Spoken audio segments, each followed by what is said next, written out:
ஆனால் வாழ்க்கையில் துன்பம் மட்டும் போகவே மாட்டேங்குதுங்க. என்ன தான் பண்ணுறது? தெய்வம் இருக்கா இல்லையா? தெய்வத்துக்கு சக்தி இருக்கா இல்லையா? கண் இருக்கா இல்லையா? அப்படின்லாம் ஒரு கட்டத்துக்கு மேலே தெய்வத்தவே இவங்க எடை போட்டு பார்க்குற அளவுக்கு சந்தேகம் வந்துடுது. இதுக்கு காரணம் என்ன அப்படின்னு கொஞ்சம் உள்ளே போய் பார்த்தோம்னா, அது உள்ளே போகணும். ஆனால் மேலோட்டமாக தான் எல்லோரும் இருக்கோம் அப்படிங்கிறனால தான் இந்த கேள்வியே வருது. அப்புறம் தெய்வத்தவே நம்ம கேள்வி கேட்குற மாதிரியான ஒரு சூழலும் உருவாகுது.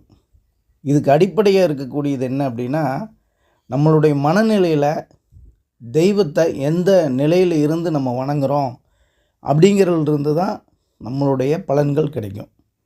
அதே மாதிரி அன்றாட நடக்கக்கூடிய வாழ்க்கையில், அந்த வாழ்க்கையில் இருக்கக்கூடிய சம்பவங்களை நம்ம எப்படி பார்க்குறோம் அப்படிங்கிற பக்குவ நிலையும் இதுக்கு காரணமாக இருக்குது. தெய்வம் கொடுக்கும் அப்படிங்கிற ஒரு நிலையில் இருந்து மட்டும் தெய்வத்தை அணுகணும்னா, எல்லாமே கிடைக்கணும், எல்லாமே கொடுக்கணும், நான் நினச்சதெல்லாம் நடக்கணும் அப்படிங்கிற அந்த ஒரு நிலையிலிருந்து தான் நம்ம தெய்வத்தை அணுக முடியும்.